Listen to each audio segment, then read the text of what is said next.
The American women stunned Team Canada in the preliminary round while the men are ready to go to battle. We've got all that and more coming up on today's NHL Olympic Squad. You are talking puck with the NHL Squad Show. From the Oilers to the Stars, Golden Knights, and the Panthers, the Rangers, Avalanche, and yes, even the Maple Leafs. The Locked On Podcast Network brings together all its local experts to provide the scoops, breakdowns, and comprehensive looks at all the NHL, with plenty of trash talk to go with it. Don't miss the hard hits and glove-dropping hot takes on the Locked On NHL Squad Show. It's time to drop the puck.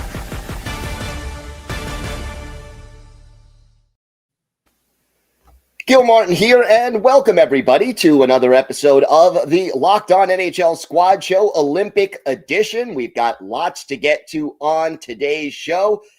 We first want to welcome in David Morisuti from Locked On Leafs and Glenn Dreyfus from Locked On Kraken as we talk pucks right here.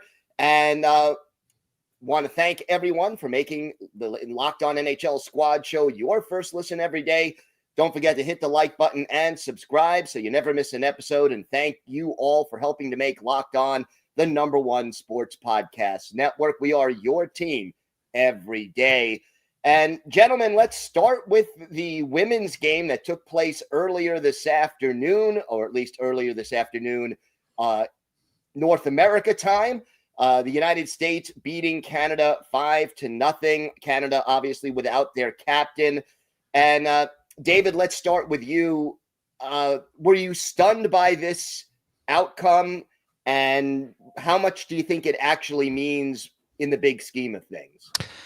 I wouldn't say stunned, and probably disappointed, just because these are two teams over the years. It's always been close battles, but you're starting to see, the U.S. where they've really picked up, taken strides kind of in their game. Like Canada hasn't had a win over the U.S. and I think over a year in competition. Like the U.S. have had Canada's number, and like you look at this game and you say, okay, it's just a preliminary round. It's not the go, win and go home game, but it's a message sending one. And in a lot of ways, it's going to really test the mental resolve of the whole, the entire Team Canada, who have never really felt like this at the Olympics before. They've obviously done it at World Championships where they've lost pretty tough games to the U.S., but at the Olympics, this is new territory for them. And so it's really going to test how Canada's going to be able to bounce back in a lot of ways. Glenn, what was your impression of this game, and did it surprise you? This was a tush whipping. Can you say tush on YouTube, or did we just set off alarm bells at Locked On headquarters? But this was a tush whooping. The Americans have beaten the Canadians now 7 straight times in women's hockey. It's the first time they ever had a 4-goal lead in the Olympics, Team USA over Team Canada, and then it became a 5-goal lead.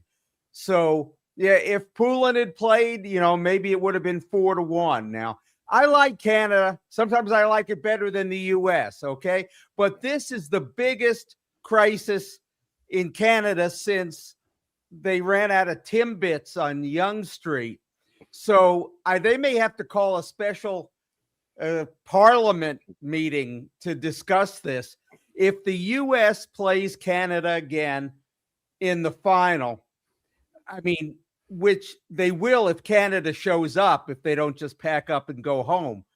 I'm not sure it's going to be a whole lot different. Normally, the team that loses, has the motivation to come back and show they can do better. But what can they do? Yeah, all right. I'm surprised at the margin. I'm even surprised that Team USA won, even without the Canadian captain. But for it to be this lopsided, the Canadians got some splaining to do. Yeah, I would say Canada looked disconnected, like right from the start. They only have 4 shots on goal, and I gives a lot of credit to the U.S. and how they played defensively in this game. Canada did not have they couldn't get anything really to the net. There was no room to breathe. And the U.S. were really good at the counterattack, forcing turnovers. So Canada, in a lot of ways, were their own worst enemy at times. But give credit to the U.S. because they played a very tight defensive game, and I'm sure that's something that doesn't happen very often in women's hockey, where a team is able to just play airtight defense, especially at the Olympics. Usually, this early on, teams are still kind of trying to figure it out, but the U.S. looks pretty locked in on their game plan. So if you're Canada, how do you respond to this? What changes, if any, do you make to prevent this from happening again? Yeah, it's tough because, the one thing that you're hoping for is that the next time these two teams play against each other, you have Marie-Philippe Poulin, their best player, in lineup like that. One player, I know it doesn't always make a difference when a result is this lopsided, but she is Captain Clutch for a reason. She wills a team to victory quite often. But I think it might be one of those things where you have to make, as many adjustments as you can. I don't know how much you can really change the lineup, right? Like the players you got are the players you got. Right. And so the one thing the U.S. are also going to be able to do is they can look at anything that they might have seen that they can improve on. So if the U.S. are even going to be improving themselves, that's going to make things even tougher for Canada. And so I do think that Canada's going to have to find a way to play with a little more intensity, a little more urgency, speed, because that was not something they had. They were behind. They were a step behind quite often in this game. And those are things that are hard to fix. When you're midway through a tournament. Glenn, do you think there's a danger that it was a little too easy for the Americans, that maybe they get a little overconfident after a 5-0 outcome? Yeah, I was thinking about that, and I don't think so. But first, I have a genuine recommendation for Team Canada. I'm going to use a visual aid. Here's what you do with that game. You wad it in a ball, and you flush it. This isn't one of those games where you go, well, let's look at the video. Let's see what we can tweak. No, you have a short memory and you flush it because the two teams start 0-0 for the next game. For the Americans, no, I think they want this too much to let themselves be overconfident. But they have reason to be, because in this tournament so far, they've outscored their opponents 20-1. They created a new line for this game, moving Hannah Bilka with the Abby Murphy-Taylor Heiss line, and that worked out okay. Hannah Bilka had 2 goals, and Abby Murphy had a goal, I think, and 2 assists. She had a 3-point night. Carolyn Harvey also had a 3-point night. I know Harvey had a goal. So whatever the U.S. is doing right now, it's working. So, they just want to keep it going. But I didn't even get the sense that the Team USA had to work that hard for the shutout. Just something wasn't right with Team Canada. It's absolutely fixable, but something has to change. And David made a great point about the defense. When it's 5-0, you think about all the goal scoring. But, Hannah Bilka, hockey player, she didn't want to talk about herself. She talked about the USA penalty kill. Canada had been 5 for 9 on power plays coming into this game. And what do they get in this game? Squadouche. Yeah. And Bilka said about her penalty killers, they're dogs out there. They change the momentum and tilt the ice. So special teams, especially the penalty kill, also big for USA. It's going to be interesting to see how Team Canada responds. Now, they still have one more game in the preliminary round because of one game being postponed due to illness and the virus that was going around. How important is it for Canada to play well and bounce back in this last preliminary game? Yeah, look, if you're Canada, you just have to think about, in a lot of ways, what Glenn said. You got to flesh this game a little bit. But I also just think you gotta find a way to play with a bit more urgency. You've got to find a way to just say to yourself that, you're going to lose games like this once in a while. We just have to find a way to not let it ruin the chemistry that's been built up right throughout the years. And I don't think that's going to be too much problem. Canada is also playing on a back-to-back. So is the US. Like there is going to be a bit of a grind through this tournament. So I just think you can't and they're not going to let one game throw them off too much. But I'm sure that's going to be the one thing is Canada's going to have to find a way to not let this loss stew over too much. Gil, there's one more thing that I wanted to point out about this game that isn't related to the result. Layla Edwards out of the University of Wisconsin plays for Team USA. She had USA's 5th goal on a laser in the 3rd period. And in a few minutes earlier in the period, she made a key block, which is really impressive when you're 6'1". That's a long way to go down to make a block. But the bigger point is Edwards is also the first Black woman to play in the Olympics for Team USA. And did you know there were 3 Black players in this game? Sarah Nurse and Sophie Jakes, members of Team Canada. So a landmark in diversity in this game with 3 Black players, and that deserves to be noted and in a way is more important than who won and who lost. No doubt a milestone and always great to see more diversity in the sport of hockey. We're going to see how Team Canada responds to all of this. We'll turn our attention to the men's side as the tournament is about to begin.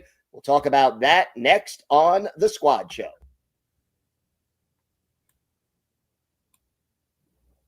Today's episode is brought to you by Indeed. If you've ever hired someone who looked good on paper but wasn't the right fit, you know how important that is. When you want candidates who truly match what you're looking for, trust Indeed sponsored jobs. Hiring? Indeed is all you need. Stop struggling to get your job post seen on other sites. Indeed sponsored jobs puts your post at the top of the page and helps you reach the right candidates faster.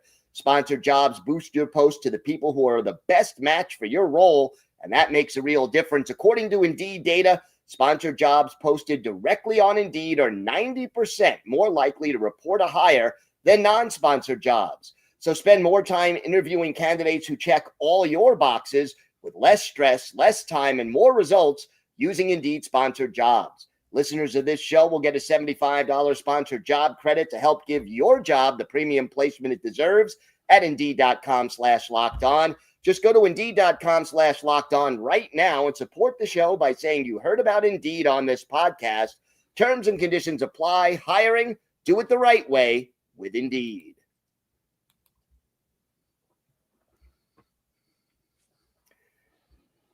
So the men's tournament about to begin, and it should be a very interesting tournament. Guys, before we get into Canada and the United States, is there another team or 2 teams that you view as contenders in this tournament? Because for better or for worse, the men's tournament is deeper in competition than the women's tournament.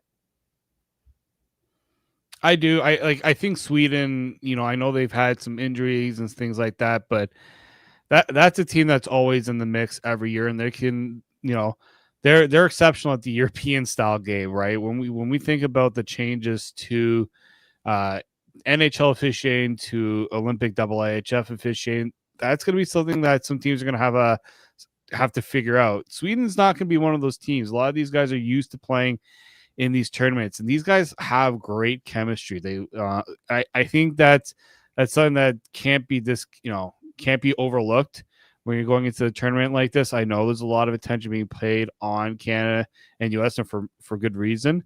And the other one for me is Finland. That's a team that's got some really good players. Like you got Mikko Rantanen, you got Sebastian Aho, you got Miro Heiskanen. Goaltending will be one of the things. Can UC Saros be really good in that? Can he be the UC Saros that was a Vezina-worthy goaltender rather than the UC Saros that struggled the last little bit here with the Predators? But I think those are 2 teams that are going to get overlooked a little bit. I think Sweden obviously has the depth of talent, that Finland maybe just doesn't have. But Finland's got some star players that can step up. We've seen them step up in the playoffs many times in the Stanley Cup playoffs. Glenn? Oh, give me some Finland. I mean, David is right on, but to me, this is a loaded lineup. Even once you get past Rantanen and Aho, and it's just everywhere you look, it's NHL stars. Armia of the Kings and Hall of the Predators, Rupe Hintz of the Stars. I mean, they are, to me, this is a terrific lineup with Heiskanen on the back end, and they're good. Now, I agree, they don't have the goaltending depth. Korpisalo and Lankinen would not inspire the same level of confidence in the depth. But if Saros is on, we know he can be the best goalie in the world. And so I think Finland would be my dark horse, if you want to call it that, going into the tournament.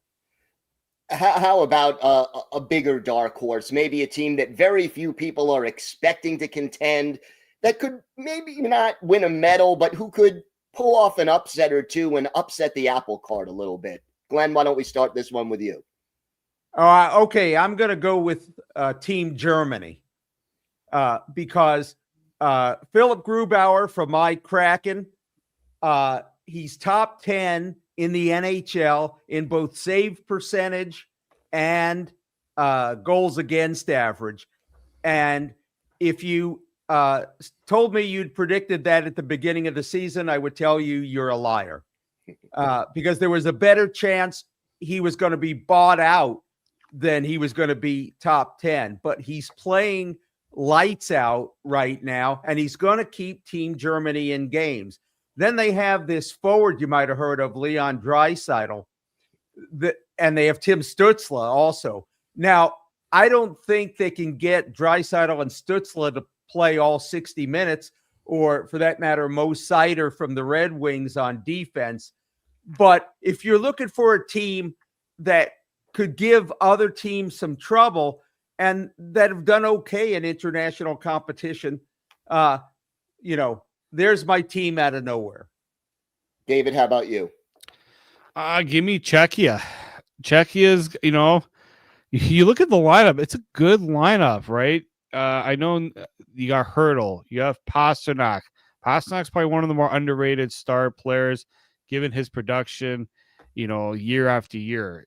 Yeah, the blue line has got a mix of, decent, and like Filip Hronek is a good defenseman, right? They don't have like an elite top end blue liner, but I think they got a pretty good depth of talent now. Lucas Dostal and Karel Vejmelka, that's not a terrible goaltending tandem. Czechia's a team that can definitely, pull off a few surprises. They did in the last World Championships, right? Nobody expected them to go far. Like a guy like David Kampf, former Leaf, who his when he's played for Czechia, he's had some really good games. They got some good players. It's just, do they have enough to go toe to toe with some of the star caliber teams? We'll see. But I mean, they're a team that can make life difficult for some of these top contenders. Looking now at the United States and Canada, let's start with the U.S. Are you guys concerned about the goaltending on Team USA?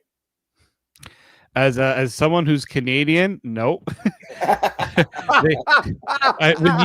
When you can say you got a Vezina Trophy goaltender and Connor Hellebuck, Hellebuck is struggling. Who are we going to go to next?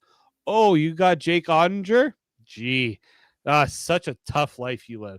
But I mean, some of these guys haven't had great performances this season. They've had kind of up and down. Ottinger, I have a lot of faith in, but I know that a lot has been made of the fact that they weren't ready to name a starter yet. That's just them being that's a little bit of gamesmanship there. Like, it's going to be Hellebuck to start. The guy is going to be playing in front of a way better team, and we know what he did last year at the Four Nations. Like, He gave them every chance to win that Four Nations final. I think the U.S. are going to be totally fine. They've got the depth of goaltend. They got enough there, I think, to be comfortable in that position. I think out of all the positions, I think goaltending is probably one I'm not too concerned of with the U.S. just because of the depth of talent that they have there. And well, go ahead, Gil. No, go ahead, Glenn. Go ahead. Well, since David talked Team USA, I'll talk Team Canada. And boy, is this a loaded lineup. Oh, baby. You look at, on paper, the Team USA lineup and the Team Canada lineup. I don't think it's close. I think Team Canada, top to bottom, is superior. Sam Bennett, Macklin Celebrini, Sidney Crosby, McKinnon, Marchand, Marner, McDavid. I mean, they're going to need more than one puck if they can.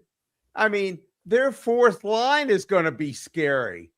Now, again, they don't have a clear-cut number one in goal. I'm not completely sold on Jordan Binnington. So if they have a weak, not a weak, but a weaker spot, that may be it. But heck, other teams may not get more than 10 or 12 shots on goal, so it may not matter. Yeah, I mean, like when the last time the NHL was at the Olympics, when Carey Price was in net, it was as if he was on vacation. I don't even think he broke a sweat in that tournament. They were just that good. And I think that's going to be a big part of it for Canada. I mean, glad you said it, Glenn, because, I'm trying to act impartial here. But, yeah, I mean, Canada has Sidney Crosby as their third line center right now. Yeah, I mean, well, that's because of how far he's fallen off, David. Yeah. All right, I'm going to save this next question for after the break, but we've got some specific games to preview as well. We'll get to that right after this on the Locked On NHL Squad Show.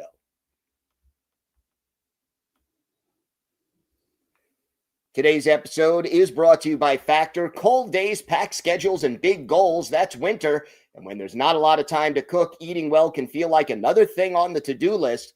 That's where Factor comes in. Factor makes healthy eating easy with fully prepared meals designed by dietitians and crafted by chefs so you can eat well without the planning, prepping, or cooking. Factor meals are always fresh, never frozen, and they're ready in about 2 minutes. The ingredients stand out: lean proteins, colorful veggies, whole foods, and healthy fats. And you have great options like high protein, calorie smart, Mediterranean diet, GLP-1 support, and even the new Muscle Pro collection for strength and recovery. Head to factormeals.com/LockedOnNHL50 off and use code LockedOnNHL50 off to get 50% off and free breakfast for a year. Eat like a pro this month with Factor. New subscribers only. Varies by plan. One free breakfast per item per box for 1 year while subscription is active.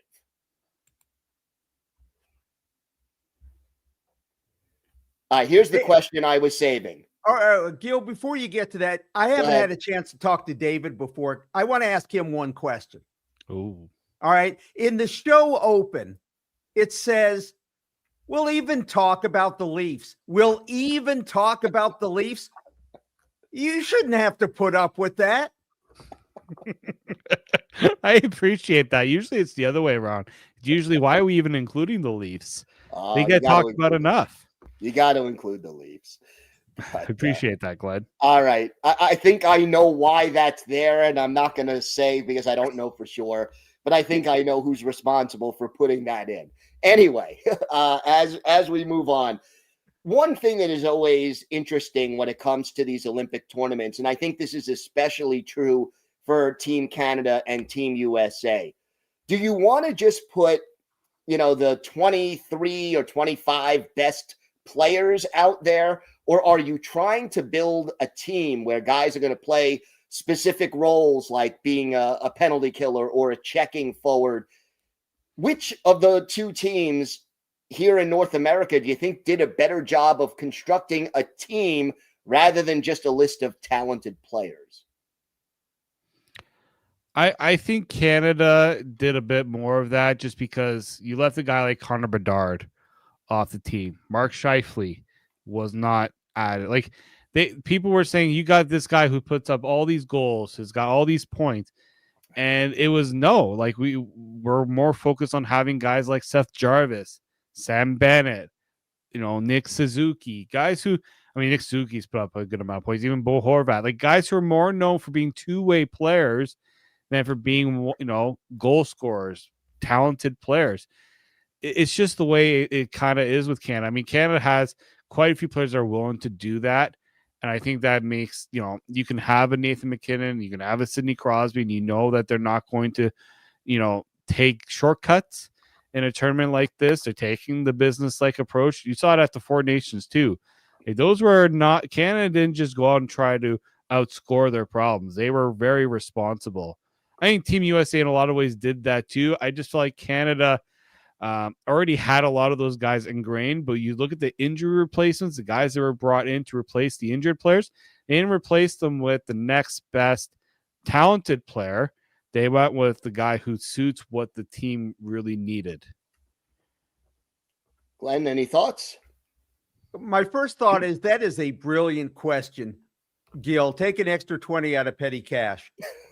Because teams have made a mistake in the past by loading up on all the players with gaudy statistics and not having the players who will do the unglamorous, dirty the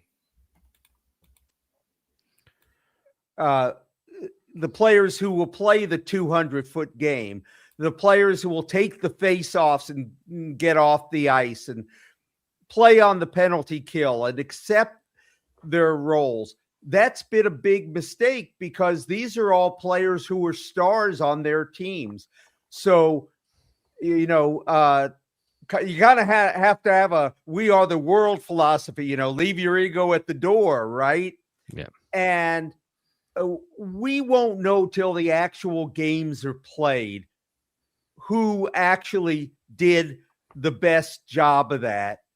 Because even the players who on their own teams are stars may be asked to play reduced minutes. We know that.